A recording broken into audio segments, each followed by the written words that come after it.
Vamos a orar. Señor, esta noche quiero darte gracias por la invitación que nos han extendido, el pastor, Señor, y los líderes que han preparado esta semana de la familia.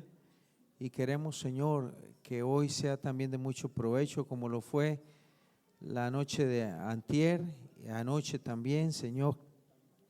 Estuvo el pastor Jerry Obando predicando la palabra. Y también quiero pedirte, Señor, que honres la atención de nuestros hermanos, los que han sacado esta noche de jueves 25 para venir a la iglesia a escuchar tu palabra, Señor, que también sea de mucha bendición para todos nosotros, los que hemos tomado este tiempo para pensar, para orar por la familia, para honrar a nuestros hijos, a nuestros matrimonios cuando venimos a la iglesia, Señor. Muchas gracias por esta congregación.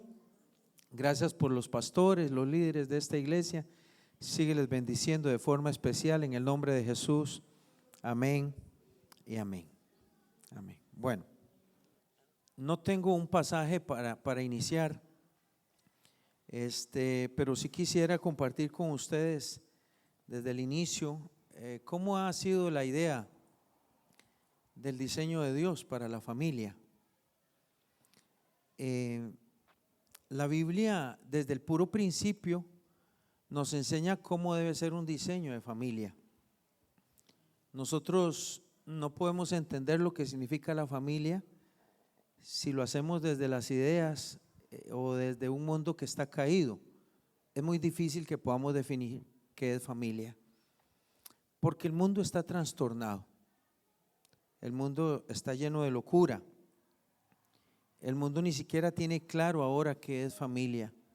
Hace muchos años, hace algunos siglos, los hombres y las mujeres que no tenían al Señor tenían muy bien definido lo que era una familia, a pesar de ser impíos. Pero ahora no. Ahora es difícil encontrar un concepto claro allá afuera de lo que significa familia. Solo por iniciar en Génesis capítulo 1, no lo busques, lo voy a mencionar para que aprovechemos bien estos minutos. Dice la Biblia que cuando Dios empezó a crear todas las cosas, Él hablaba y con su palabra fue creando todo, ¿verdad? Dice que Él hablaba y las cosas se hacían. La Biblia añade que cada vez que Él hacía algo, dice que todo lo que Él hacía era bueno. Y después de todos los días de la creación, antes de hacer el hombre, dice que cuando Él vio todo lo que había establecido, lo que había creado y cómo había separado todo, dice la Biblia que Él lo bendijo. Así dice Génesis 1:22. Dios lo bendijo diciéndole a todo lo creado: fructifiquen, multipliquen y llenen la tierra. Pero en Génesis 1:28, cuando Dios hace al hombre, dice que Él bendijo al hombre y a la mujer, y dice la Biblia que Él les dijo a ellos, les dijo: fructificad, multipliquen, llenen, sojuzguen, señoreen, sean los mayordomos de todo lo que yo he hecho. La única parte de la creación a la que Él le habla es al ser humano, al hombre. De todo lo que Él creó, de todo lo que Él hizo, aunque fue bueno en gran manera, con quien Él va a dialogar y hablar es con el hombre. Él no le va a hablar al mundo, Él no le va a hablar a los animales, Él no le va a pedir la cara a la creación para preguntarle, para pedirle una respuesta, para demandar algo de ella, porque Él ha hecho al hombre a imagen y semejanza de Él. Y cuando Él pone al hombre, Él se olvida de lo creado, lo pone en las manos del hombre y le dice a Adán: yo a usted le pediré la cara, usted me dará razón de todas las cosas, usted será el Señor de eso. Y esta distinción que nos regala Génesis habla de una relación directa que va a tener Dios con el hombre y con la mujer, por cierto, creación maravillosa y sublime. La creación esta que Él acaba de hacer es la que Él amó desde antes de la fundación del mundo y con la que Él ha podido relacionarse siempre cara a cara. Si hay algo que entristece a Dios, es que esta creación que Él hizo, esta creación diferente a todo, pierda su figura inicial, su modelo inicial. Si hay algo que pone o entristece a Dios, es que aquella institución que Él estableció en el huerto del Edén se desfigure, se distorsione, porque eso es lo que Él más ha amado. A ninguna otra cosa de la creación Dios hizo a su imagen y semejanza. Él no hizo nada a imagen y semejanza en el mundo que no fuera el hombre y la mujer. Y por eso es que Dios estableció una reunión eterna con el hombre. Dios ha establecido una reunión eterna con el hombre. Al puro principio ya lo vemos. Él sale a la escena y le dice a Adán, ¿qué fue lo que pasó? ¿Qué fue lo que hicieron? Llama a la mujer y le pregunta lo mismo. En Génesis 4, Caín mata a Abel y él sale al encuentro de Caín y le dice, Caín, ¿dónde está tu hermano? O sea que ya Génesis nos da señas o nos da indicios de que de que Dios se va a reunir con el hombre. Si el hombre hace algo mal, Dios le buscará el rostro, buscará la reunión y le pedirá explicación. Yo no veo que Dios le pregunte a las montañas, a la luz, a la oscuridad, a las estrellas, a la luna o a todo lo creado, le busque una reunión para preguntarle por qué nada de eso está hecho imagen y semejanza de Dios. Nuestra familia también es una imagen y semejanza de Dios. Y Él ama a la familia. El hombre debe responder y el hombre no quedará por inocente si hace mal la tarea. Que también quiero hacer el paréntesis, porque hoy en la mañana estaba oyendo la enseñanza de Jerry y seguramente en el transcurso de la noche replique algunas cosas que Jerry estaba predicando anoche. Cada vez que lo oía, porque lo estaba oyendo mientras hacía un mandado, yo decía, me robó esto Jerry, que me lo robó. Y pasaban los minutos y decía, otra vez me robó este versículo, pero ahí no importa, lo vamos a replicar mañana, hoy en la noche, no importa. Pero el hombre es el que debe recuperar el diseño que Dios ha puesto para él y para su familia, para los que le rodean. En esa relación de Dios con el hombre, con el esposo, con la esposa, con los hijos, con la familia, nosotros tenemos que rendir cuentas. Porque Él nos ha dado este liderazgo, este señorío, esta administración de la familia. Y esta primera idea de diseño, el hombre debe entenderla. El hombre debe redescubrir cómo es la familia. El hombre de iglesia, el hombre de fe no puede salir por el mundo a preguntar cómo se hace familia. Los hombres y las mujeres de la iglesia, los que caminan con el Señor, no pueden irle a preguntar a los hombres de afuera, a las organizaciones de afuera, a los psicólogos de afuera, a los terapeutas de afuera cómo se hace familia. Eso sería una vergüenza para nosotros, porque ellos no saben lo que es familia. Nosotros sí sabemos lo que es familia desde la Biblia.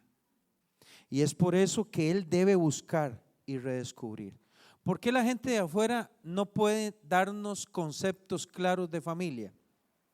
Porque 1 Corintios capítulo 1 verso 25 dice que aún lo más insensato de Dios es más sabio que los hombres, y lo débil de Dios es más fuerte que los hombres. No quiere decir 1 Corintios 1 que Dios tiene algo insensato. Tampoco quiere decir 1 Corintios capítulo 1 que Dios es débil, sino que si hubiera algo débil en Dios, que si hubiera algo insensato en la persona del Señor, aún eso supera cualquier sabiduría que esté allá afuera. Y ellos no tienen cómo enseñarnos cómo Dios nos ha creado y nos ha constituido como familia. ¿Por qué? Porque el enemigo, el pecado y la sociedad anticristiana en la que estamos parados nos ha venido diciendo cómo se conforma una familia. Ellos nos empiezan a decir cómo se piensa, cómo se constituye una familia, y ellos lo hacen desde una naturaleza caída y llena de pecado. Hermanos, ellos están locos y la iglesia no puede hacerle caso a ellos. La visión bíblica de Dios para la familia es noble, está llena de vida y no tiene muerte en ella. Cuando Dios puso a Adán y a Eva en el huerto del Edén, lo puso. Por eso es que la familia no puede ser regulada por nadie, porque la familia llegó antes que todo lo creado. Un gobierno no puede decirnos cómo se dirige una familia. Una escuela no puede decirnos cómo se lleva una familia. Una organización de salud no puede decirnos cómo se puede vigilar y cuidar una familia. Ellos nacieron después de la familia. Los países nacieron después de la familia. Los estados nacieron después de la familia. Y los congresos y las asambleas legislativas salieron apenas hace poco. La familia está desde el principio. El Antiguo Testamento nos enseña que Dios tomó la familia muy en serio. Voy a ponerle un ejemplo. Cuando Dios llama a Abraham y lo escoge y le dice: sal de tierra de los caldeos, de tierras de donde los hombres son paganos. Oiga lo que le dice Dios a Abraham. Le dice: si usted me cree a mí y usted me obedece a mí, yo lo voy a llevar a usted a otro lugar porque lo voy a bendecir. Y quienes crean como usted serán sus hijos, será su descendencia. Dice: porque en usted, Abraham, serán benditas todas las familias de la tierra. Cuando Dios sacó a Abraham para enseñarle dónde tenía que llevarlo, le dijo que en Abraham íbamos a ser benditas todas las familias de la tierra. También Génesis 6, para Dios eran muy importantes los hijos que nosotros teníamos. Y le dice: cuando ustedes tengan hijos, como ellos no me vieron a mí obrar en Egipto, como ellos no me vieron a mí actuar en el Mar Rojo, como ellos no vieron los milagros que ustedes vieron en el desierto, yo quiero que mi nombre no muera cuando ellos van creciendo. Por eso les pido a todos los papás, dice el Señor, que cuando ustedes vayan a hacer un mandado con sus hijos, hablen del camino del Señor. Que cuando ustedes se vayan a acostar, hablen de mí. Que cuando se levanten, cuénteles a ellos todas las maravillas que yo hice con el pueblo de Israel. Y cuando vayan por el camino, díganle a sus hijos todo lo que yo he hecho por este pueblo. Dios le da la orden a Israel de enseñarle la palabra del Señor a sus hijos y a los hijos de los hijos. También dice el Salmo 127 que cuando Dios a nosotros nos da hijos, dice que ellos son el regalo y la herencia que Dios le ha dado a los hombres. O sea que cuando Dios estaba en el cielo y Él dijo: yo quiero bendecir a un hombre, quiero bendecir a una mujer, le dio hijos. Para que nos demos cuenta que la familia es una idea de Dios también en el Antiguo Testamento. Y Marcos capítulo 3 versículo 25 dice, cuando Jesús estaba hablando acerca de cómo vencer al hombre fuerte, dice que una casa, si está dividida, si está separada, no podrá mantenerse. Entonces la Biblia nos da principios a nosotros de familia, pero esto hace que la iglesia despierte en la segunda idea que yo traigo en esta noche. La iglesia, no, nadie más nadie más que la iglesia. La iglesia es la única que tiene que estar entendida en los tiempos en los que estamos viviendo. Nadie puede ver mejor lo que está pasando con la familia que la iglesia. ¿Por qué? Porque la iglesia tiene la Biblia. Porque la iglesia es portadora de la verdad de Dios. Y entonces la iglesia tiene que ser entendida cuáles son los enemigos que tiene la iglesia. Perdón, la familia. También tiene que entender que estos enemigos no son nuevos, sino que estos enemigos son viejos enemigos que han resucitado y que se han disfrazado en este tiempo para matar a nuestros hijos, para destruir nuestra familia. Por ejemplo, la orden de Faraón en el libro de Éxodo capítulo 1 de matar a todos los recién nacidos es un enemigo que hoy tenemos, pero tiene otra cara y está disfrazado. Porque cuando Faraón ordena matar a los niños, que si no hubiera sido por las parteras que cuidaban a estos chiquitos, el pueblo de Israel hubiera quedado débil, ¿verdad? Y ellas mintieron, digo yo que son de esas mentiras de Dios, nada más, esas mentiras. Pero ¿por qué vemos tantos chiquitos? Y ellas decían, es que las israelitas son muy fuertes y los están teniendo en sus casas y cuando vienen a nosotros ya están paridas. Pero no era cierto. Ellas las escondían desafiando la orden del diablo. Esa orden de Faraón es la misma orden diabólica que se le mete a Herodes en los tiempos de Cristo Jesús. Cuando Cristo nace, y si no hubiera sido por un ángel que le avisa al carpintero y a su esposa que tienen que irse de ahí, porque Herodes procuraba la muerte del niño, también hubiera muerto el Señor. Los enemigos de antes eran malas amistades. Para la familia, los enemigos eran malas amistades, relaciones de pecado, relaciones extramaritales. Por ejemplo, el licor de mi papá destruye nuestra familia, las drogas, los problemas entre parientes y un montón de enemigos que teníamos nosotros hace mucho tiempo de la familia, que aunque ellos siguen vigentes, esos enemigos siguen vigentes, hoy la situación ha cambiado muchísimo. Yo no sé si usted se está dando cuenta que vivimos en el futuro o no. No se ha dado cuenta cuando escribe el año. Cuando usted escribe el año no se da cuenta que está escribiendo 2025, el futuro. No se ha dado cuenta que los enemigos están usando otra ropa y otra cara, y que los enemigos de este tiempo de la familia son mucho más agresivos que los enemigos de hace muchos años.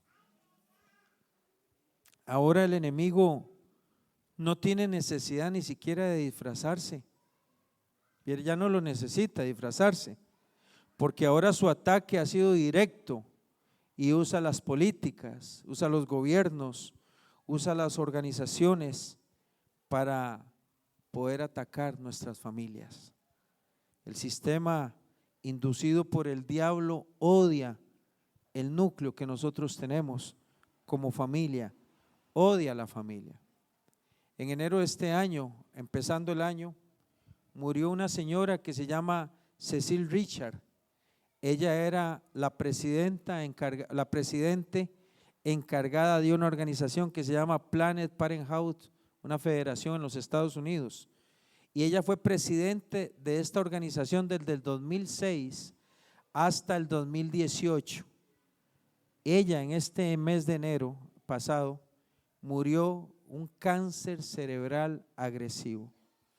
Esta señora mató a millones de bebés con su sistema de clínicas abortistas legalizadas en los Estados Unidos. Cuando ella murió en enero, los políticos la aplaudieron. Kamala Harris habló maravillas de ella y un montón de hombres y mujeres prominentes de los Estados Unidos agradecían el legado que ella había dejado para la nación norteamericana por haber defendido los derechos de no sé cuántas mujeres al permitirles abortar. Pero detrás de ella el saldo es de millones de niños descuartizados, destruidos y despedazados en el vientre de las mamás jóvenes de Estados Unidos. Hermanos, la familia es la iglesia pequeña de nosotros. La familia es la iglesia pequeña de nosotros. La familia de nosotros es el país pequeño de nosotros. Ahora William al principio lo decía, es en ese pequeño estado donde hay reglas, donde hay respeto, donde nos sujetamos todos unos a otros. Esta institución de Dios es el blanco de los enemigos de este tiempo, enemigos demoníacos que están dispuestos a robarnos a nuestros hijos. Voy a poner el ejemplo de los hijos. A los hijos de nosotros los quieren desaparecer antes de que nazcan, ¿verdad? Pero si nacen y quedan vivos, los obligan a entender su cuerpo y su sexualidad como ellos quieran, desde una ideología que apenas acaba de nacer. Pasan por alto el respeto y la enseñanza de nosotros. Tan es así que los profesores de nuestro tiempo y los directores de nuestro tiempo nos tratan a nosotros de dinosaurios cuando leemos la Biblia y oramos con ellos en la casa. La sociedad es anticristiana. Los enemigos de la familia son agresivos. Y si nos vamos para el lado de la calle, no es necesariamente ideologías, las mafias, las bandas reclutan a los muchachos y ahora también las organizaciones de salud están diagnosticando a los chiquitos de nosotros con un montón de enfermedades que nosotros en los 90 ni las conocíamos ni las sabíamos pronunciar. No las sabíamos ni pronunciar. Cada vez llega gente a nuestra iglesia diciéndonos a nosotros que el chiquito de él es medicado, que la niña de ellos toma tratamientos, que los chiquitos, los muchachos de ellos están sedados, están dopados, se acuestan con tratamientos. Dígame la verdad, cuando nosotros nos criamos, ¿de quién eran las pastillas? Para los viejos. Pero ahora no es así. Ahora los medicamentos los toman niños de 6 y 7 años por orden de la psicóloga del hospital de niños. Y es una orden. Y si el niño no se toma ese tratamiento, le vamos a dar seguimiento y se lo podemos quitar a usted, señora, que es una vieja loca que cree en cosas de fe y ora por el niño. El niño no necesita oración, necesita tomarse todas estas tabletas. Y mire, y hay un montón de diagnósticos que, aunque yo hago el paréntesis porque debe haber uno que otro que sí merezca una atención médica, ¿cómo es posible que todos los chiquitos de nosotros tomen tratamientos y medicamentos? Eso no tiene sentido. La semana pasada estaba leyendo un artículo de esta ideología que les dicen a las muchachas que tienen bebés que no den pecho porque el pecho se les cae, porque ellas tienen derecho a verse siempre bonitas, que un bebé no tiene por qué quitarle la belleza a usted, y entonces le dicen no le dé el pecho a su niña o a su niño. Y entonces la otra, con una ideología metida en su cabeza, dice: es cierto, yo no le voy a dar el pecho al bebé porque después yo me voy a ver toda fea, toda decaída, se me va a caer el busto y yo merezco verme bonita y verme bonito, verme bonita delante de los hombres. Pues resulta que detrás de esta ideología está un gran negocio de fórmulas para los bebés. Tarros que valen 15, 18 mil colones y un niño se toma 3 tarros por semana. Entonces ya nos empezamos a dar cuenta que las ideologías promovidas políticamente, quien está detrás son un montón de amigos con un montón de dinero que formulan, que dan pastillas, que dan tratamientos hormonales, que venden leche en fórmula, y nosotros estamos comprando la locura de este mundo. Si nos vamos por el lado de las feministas hacen un gran esfuerzo por menospreciar al marido, al esposo, al hombre, lo trata de inútil y le roba la posición de líder y encargado de la familia. Ellas quieren faltarle el respeto a la gloria de Dios, porque así trata Dios al hombre, la gloria de Él. Y ha metido a los hombres jóvenes y a los hombres viejos, en pantallas de videojuegos durante horas para que jueguen un juego débil, irreal, mentiroso en una pantalla, mientras el enemigo está jugando un juego de verdad con los muchachos de nosotros en la calle, sin consejo, sin paternidad, sin liderazgo, sin guianza. Pero los papás de nosotros, los hombres de nosotros, usan muchísimas horas en videojuegos y en pantalla. Los videojuegos no son cosa de jóvenes. Hay hombres de 30 y resto y 40 y resto que invierten hasta 20 horas por semana en pasar pantallas de un videojuego. El ataque ha sido directo con los hombres, pero también ha sido directo con las esposas de nosotros, con las malas ideas, con el empoderamiento falso que hay, un robo de maternidad que le han hecho a ellas y les han quitado la oportunidad de ser maestras del bien, según la carta de Tito, cuando Pablo le escribe a Tito y le dice: díganle a las mujeres de la iglesia que ellas son maestras del bien en las casas de ellas. La han sacado de su lugar, las ha tirado a la calle para que sean máquinas generadoras en este sistema caído.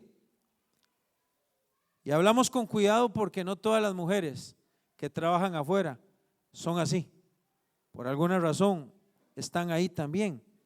Pero el resultado de eso ha sido múltiples divorcios, casas endeudadas, con múltiples trabajos, pero las deudas no decrecen, sino que las deudas crecen. Hijos sin papás, mujeres solas, muchachos en las calles con sexualidades tempranas y distorsionadas, y muchachos muertos, como decía Jerry anoche también, y hijos de nosotros con segundas familias. Y después de ver todo esto, quisiera hablar de la tercera idea que traigo a ustedes en esta noche. ¿Qué papel juega el Evangelio de Cristo para la iglesia y para la familia? Siempre me golpea aquella palabra de Deuteronomio capítulo 28 cuando le dice Dios a Israel: acontecerá que si oyeres atentamente la voz de Jehová tu Dios. Acontecerá que si la iglesia prestara atentamente atención a la voz de Jehová su Dios. Otra vez la palabra de Dios nos vuelve a recordar que todo lo que pasó con Israel era Dios pensando en su gran pueblo llamado iglesia. Exactamente todo lo que Dios trató con Israel era para que la iglesia comprendiera que nosotros fuimos escogidos por Dios y que fuimos amados por Dios. El tema de la iglesia hoy pasa por poner atención a lo que Dios quiere hablar a la familia. y enseñarnos qué dice la Biblia de la familia. Ya el mundo nos falló. Ya el mundo nos quiso enloquecer. Ya las directoras de los colegios y de las escuelas también le vendieron su alma al enemigo. Los psicólogos que les quieren enseñar a nuestros hijos a cómo conducirse en una sociedad, ellos ni siquiera saben si son hombres o mujeres. Los psicólogos que quieren cobrarnos plata para darnos una atención, ellos también han perdido sus matrimonios y sus familias. Los terapeutas que nos quieren aconsejar a nosotros cómo se hace familia, tienen pensiones y han perdido a sus hijos y no los pueden ni ver. Y ellos nos quieren decir a nosotros cómo criar a nuestros hijos. Las profesoras de los colegios les quieren decir a nuestros hijos cómo faltarnos el respeto a nosotros, aunque ellas como hijas han sido un fracaso también.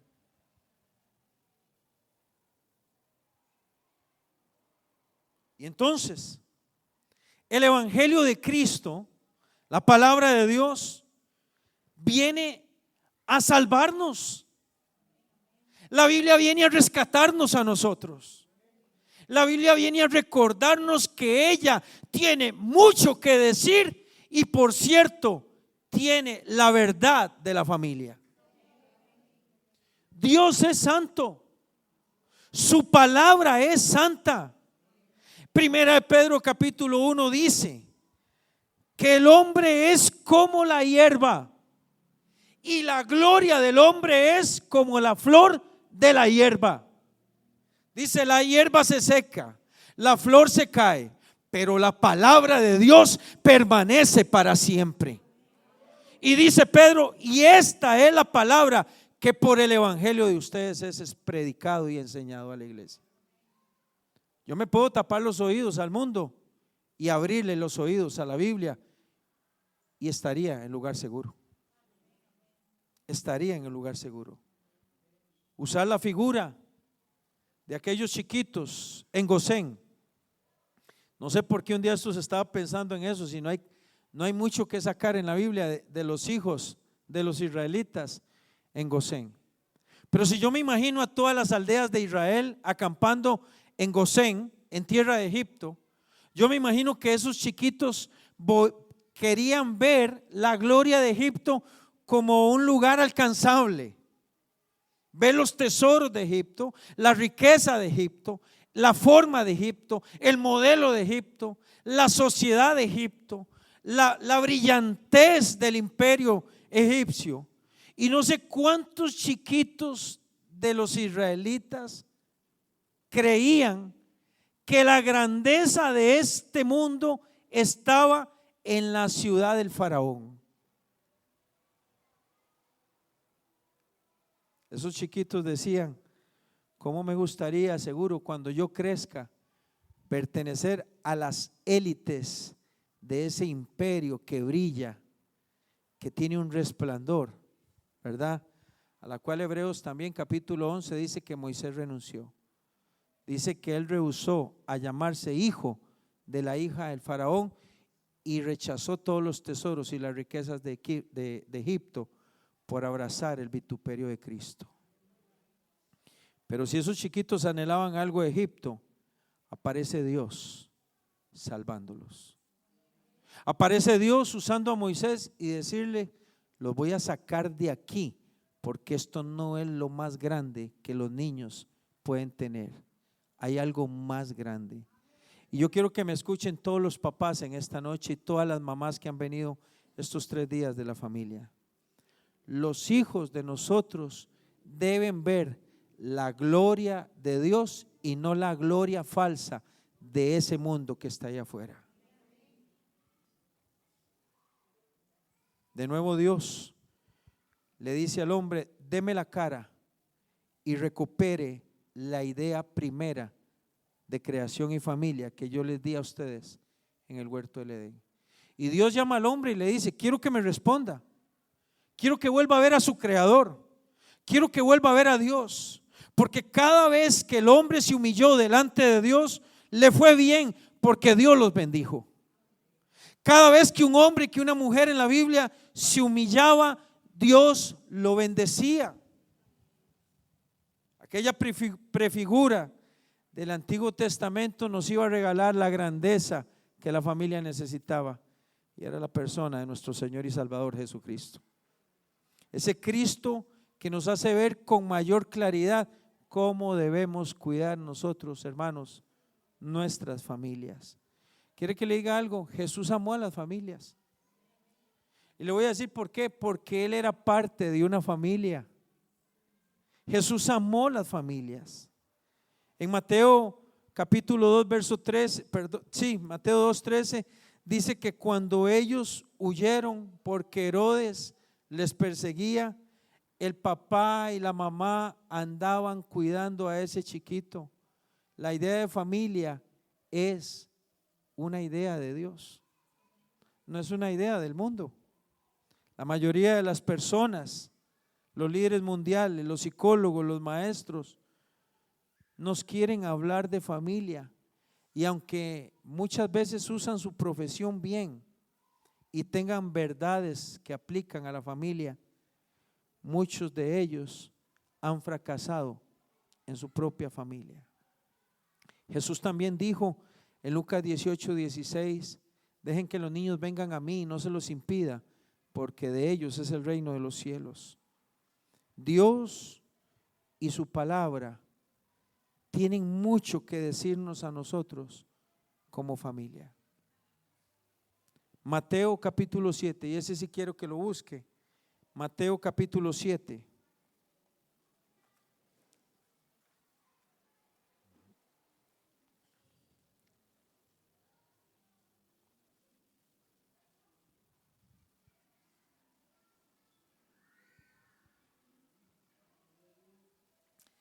En el Evangelio de Mateo capítulo 7, ya estamos en la idea del Evangelio.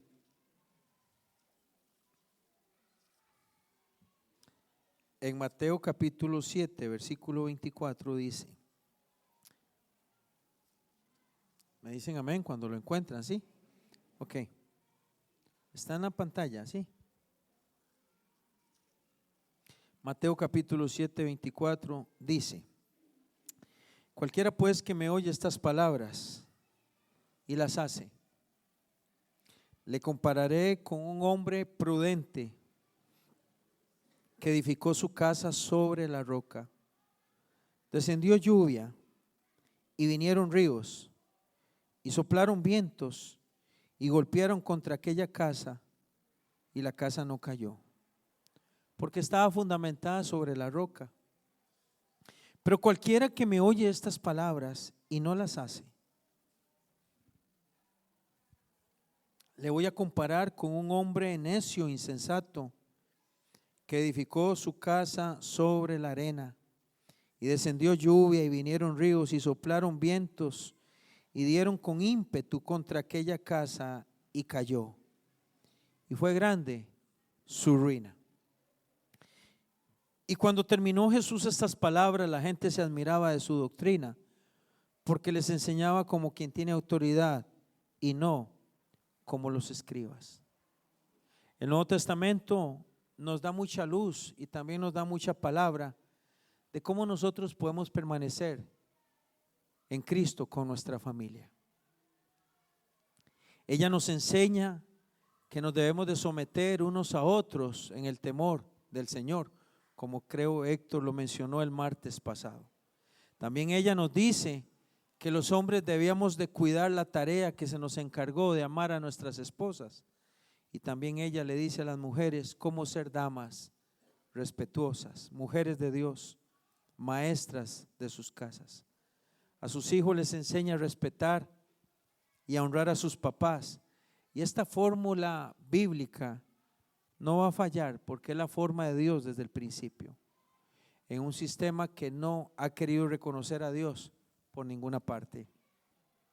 Este diseño de Dios, por lo menos el que dice Efesios capítulo 5 y capítulo 6, requiere de un esfuerzo de parte de todos nosotros. Requiere que nosotros pongamos atención a los pequeños detalles de la familia. Yo estoy convencido de que quien esté más atento a la ley de Dios y a la palabra se va a sacar una buena nota. El que esté más cerca de la ley de Dios se va a sacar una buena nota.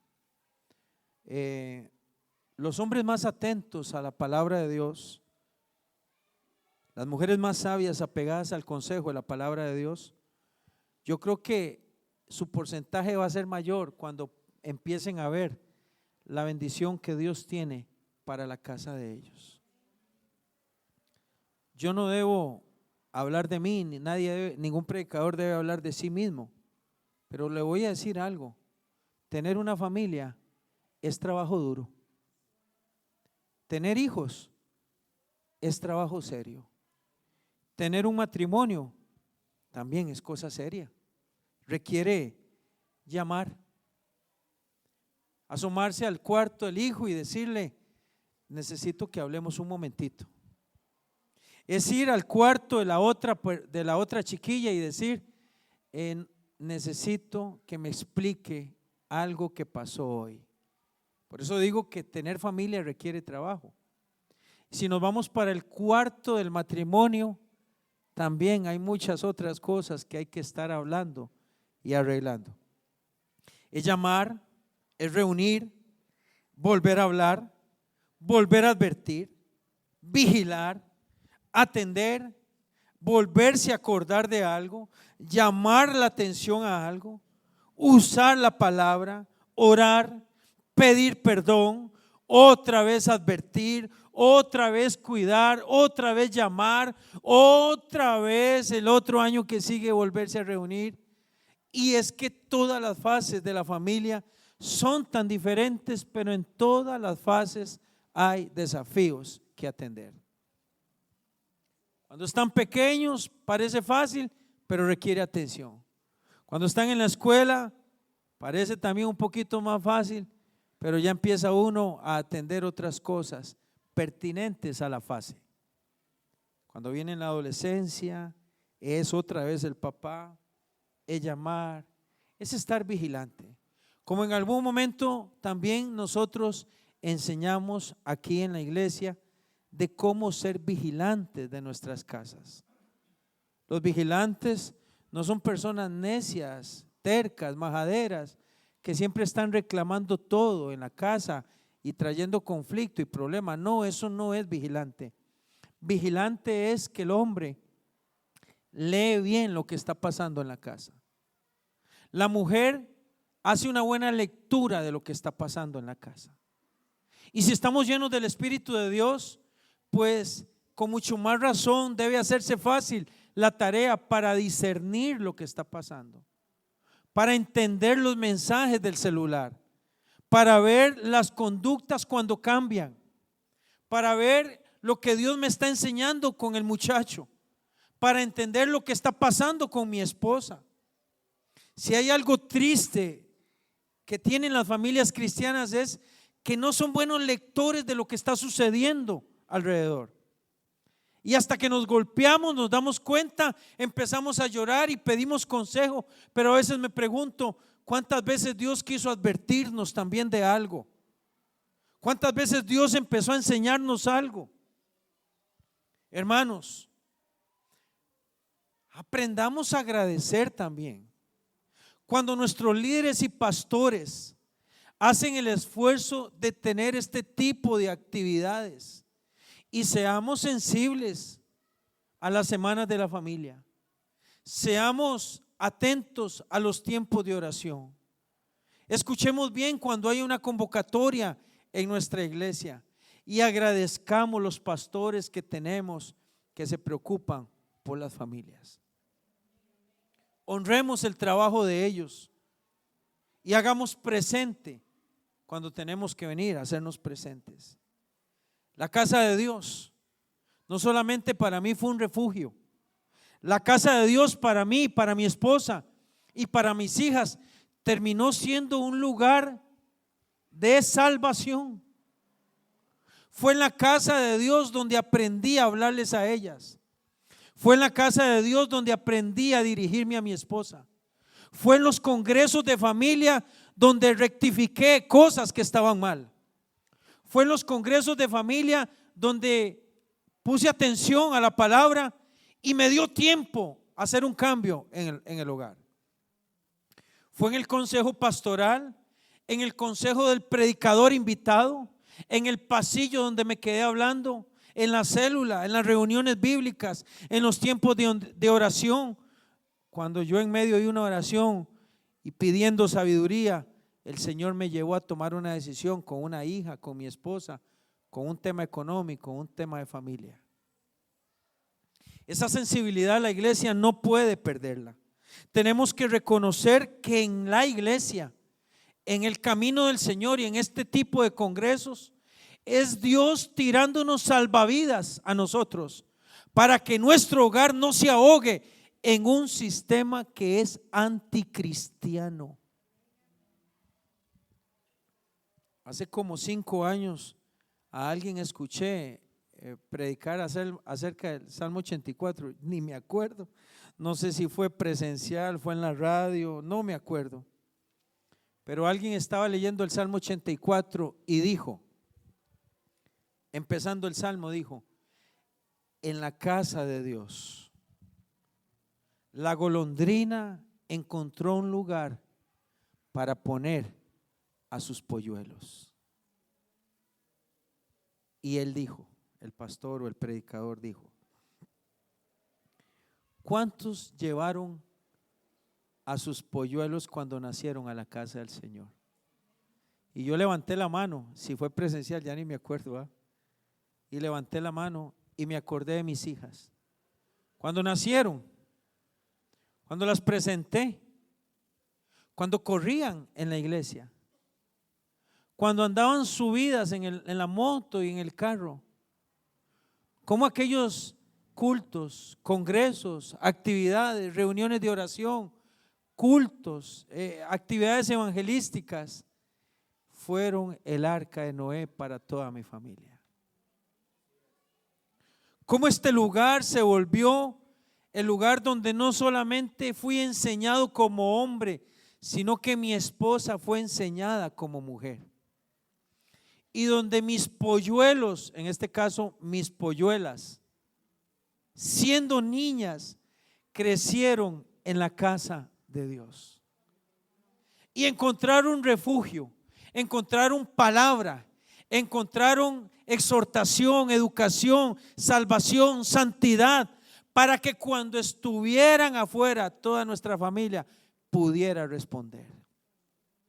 Cuando Dios llama a Israel, le dice: quiero que ustedes me sean a mí pueblo santo, porque yo soy santo. Si Dios nos hubiera querido dejar a todas las familias como todas las familias paganas, no nos hubiera apartado, no nos hubiera hecho santos, pero Él nos escogió de allá afuera para que pudiéramos reflejar la gloria y la santidad de un Dios que es santo. Nuestra familia, cuando decimos que nuestra familia es santa, no estamos diciendo que nuestra familia es perfecta. Lo que estamos diciendo es que nuestra familia fue sacada de Egipto para llevarla a una tierra prometida. Y para decirle a la familia de nosotros que todo lo de allá afuera nos sirve, pero que todo el consejo de Dios nos va a enseñar cómo hacer familia. Es en la Biblia donde encontramos el sentido profundo y correcto de Dios para la familia. Por eso debemos dar gracias a Dios de que todavía tenemos iglesias que intentan invertir en los consejos para las familias. Debemos insistir en que la familia se congregue. Debemos insistir en que la familia ore. Y debemos insistir en que la familia crezca en el conocimiento del Señor. Nosotros somos un pueblo santo para Dios. Y debe haber una gran diferencia con todas las familias de allá afuera. Si hay algo que no está bien en nuestra familia, y lo voy a decir aquí a título personal, si hay algo que no está bien en las familias de nosotros, debemos ir a una reunión con Dios y decirle al Señor cara a cara: enséñame cómo es el diseño de familia. Enséñeme cómo debo guiar a mi esposa, a mis hijos y a la familia completa en el camino del Señor. Dice la Biblia que lo que Él nos pide no es difícil. Dice que no está en el cielo para que alguien diga: ¿quién me podrá llevar al cielo para traer la ley de Dios? Tampoco está al otro lado del mar para que alguien diga: ¿quién me podrá llevar al otro lado del mar para cumplir la ley de Dios? Dice: está cerca de ti, está en tu boca. Solamente necesitamos humillarnos delante del Dios que tiene el diseño correcto para nosotros. Las familias de nosotros son amadas por Dios, aunque son odiadas por el mundo. Acordémonos las palabras que Cristo le dijo a sus discípulos. Dijo: si a ustedes los odian y los menosprecian, ustedes no se asusten, a mí me aborrecieron primero antes que a ustedes. Cuando hay una familia, el sistema lo aborrece, porque Jerry lo dijo anoche: la familia sostiene la sociedad. La familia le da sentido a la sociedad. El sábado pasado fuimos a la sabana, ¿verdad? Andábamos vacilando un ratito en la mañana, y entonces cuando yo le estaba dando una vuelta hacia la pista, ¿verdad? Había un hombre muy humilde con un bolso, ¿verdad? Y venía una parejita de chiquitos detrás de él. Y entonces el hombre se quitó el bolso y sacó como un mantel y le dijo a los chiquitos: ayúdenme a poner las esquinas del mantel, ¿verdad? Y los chiquitos estaban todos emocionados. Esos chiquitos, si usted les ve la cara, parecía que estaban como teniendo el viaje de su vida, el viaje de sus sueños. Estaban poniendo un mantel grande, y la esposa saca unas botellas y unas naranjas y unos sándwiches, y yo no sé qué es lo que estaban sacando, y acomodando una bicicleta. Y yo me puse a pensar en la familia y dije yo: ¿cómo el diablo no va a odiar esto? Si en ese núcleo hay salvación de Dios para esos chiquitos. Hay un papá que vigila, hay una mamá que ama. Y ya conocemos la historia del hombre. Todo lo contrario a eso es distorsionarla, es echarla a perder, es quitarle la autoridad al hombre, es sacar a la mujer de su lugar, de su posición, es robarle a sus hijos y adoctrinarlos, y es perder toda la familia. Nosotros somos hijos de una familia que se echó a perder. Mis hermanos y yo somos hijos de una familia que no duró más de 8 años. Entonces, usted tiene que entender que lo que nosotros decimos desde aquí adelante no solamente es desde un enfoque bíblico, sino también desde una experiencia, dándole valor a la familia. Siempre esfuércese por caminar con Dios. Levante a sus hijos. Como me decía, un día estos me decía mi hermana Glenda, una hermana de la iglesia ya, decía: pastor, mi esposo, se llama David, dice: mi esposo el domingo nos hace desayuno a todos y nos levanta a todos y nos sirve a todos. Es el único día que nos sirve, porque él quiere estar muy temprano en la casa del Señor con sus hijos y conmigo. Y entonces dice: yo me aprovecho porque es el único día que no hago desayuno, entonces yo me como todo lo que David hace. Pero hay que ser sabio, hay que advertir, hay que insistir, hay que persistir. Las hermanas que estaban aquí con Karen lo decían: hay que orar, hay que mantenerse, hay que dejar que estos arbolitos sigan tomando la forma de Dios y sigan tomando la forma de Dios. Acordémonos que Dios ama a la familia y dice en Proverbios 6: instruye al niño en su camino, cuando él sea grande yo a usted lo voy a respaldar. Eso es lo que dice: yo lo voy a respaldar.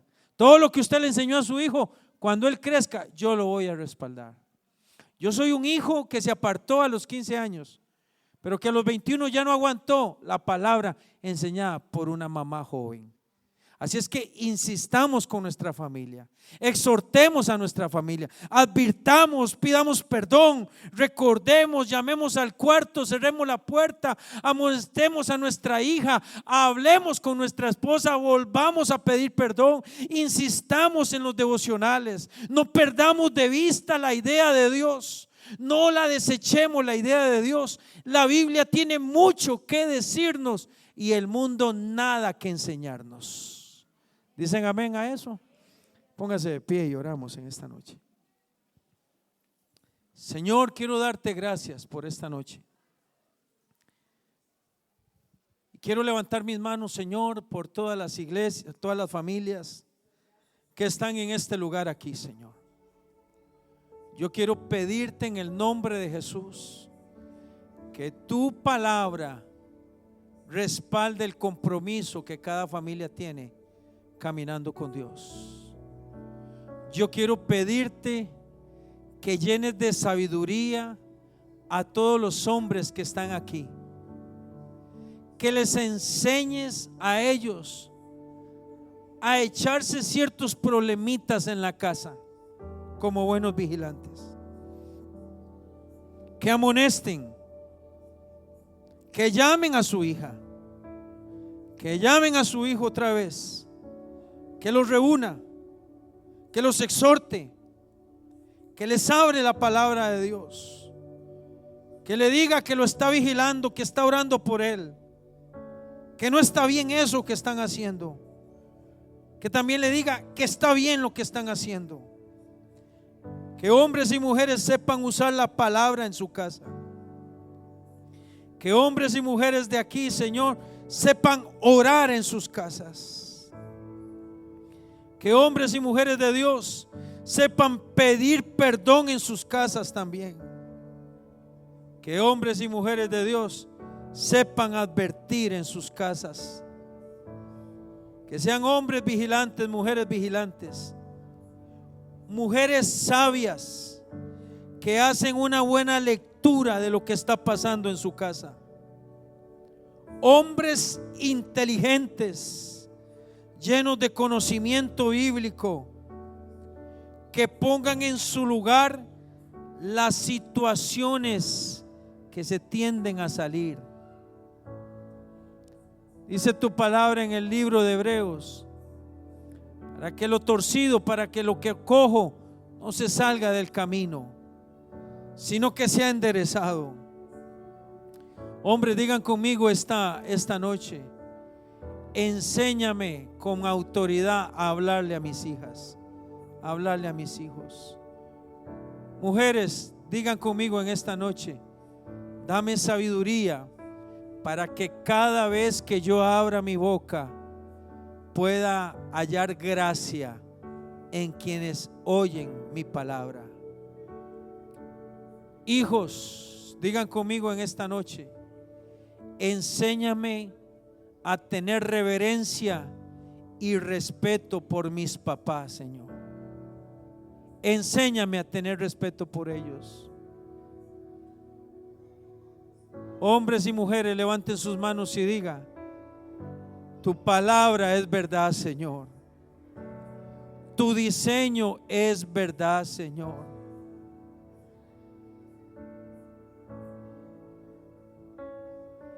Que el hombre muera, que su gloria se desaparezca, pero la palabra y el consejo de Dios va a permanecer para siempre.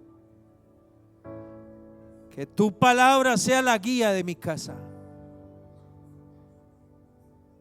Que tu palabra sea la medicina de mi esposa y de mis hijos.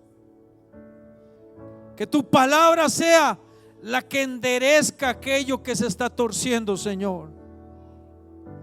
Que el diseño perfecto de Dios sea el que esté sobre toda mi familia. Diga conmigo: que el diseño perfecto de Dios sea el que sostenga a mi familia. Que en la ley de Dios meditemos de día y de noche, para que entonces el guardar tus mandamientos, Señor, sea mi delicia todos los días de mi vida. Que el bien y la misericordia de Jehová siga a mi esposa, siga a mis hijos, siga a los hijos de mis hijos y a los hijos de mis hijos, Señor. Que tu palabra sea una lumbrera, un faro alto que le enseñe a la familia por dónde ir. Diga conmigo: la locura del mundo yo no la quiero escuchar. El consejo del mundo yo no lo quiero escuchar. La palabra del mundo yo no la quiero escuchar. Que tu palabra gobierne y more en abundancia en nuestros corazones, Señor. Que la familia de nosotros refleje la gloria de Dios donde vaya, donde se siente a comer, donde vaya a pasear, cuando se relacione con los parientes, cuando nos relacionemos con los compañeros. Que la familia de nosotros muestre la gloria de Dios y el diseño perfecto y recto de Dios. Que el temor de Dios esté en mi hija y en mi hijo. Y aun cuando yo no esté, que mis hijas, que mis hijos sean temerosos de Dios por tu palabra, Señor. Por tu palabra que permanece y vive para siempre. Por el evangelio de Cristo que ha venido a dignificar la familia. Por la salvación que también hay para la familia, Señor. Muchas gracias por tu palabra. Muchas gracias por tu diseño, Señor. En el nombre de Jesús. Amén, hermanos. Amén.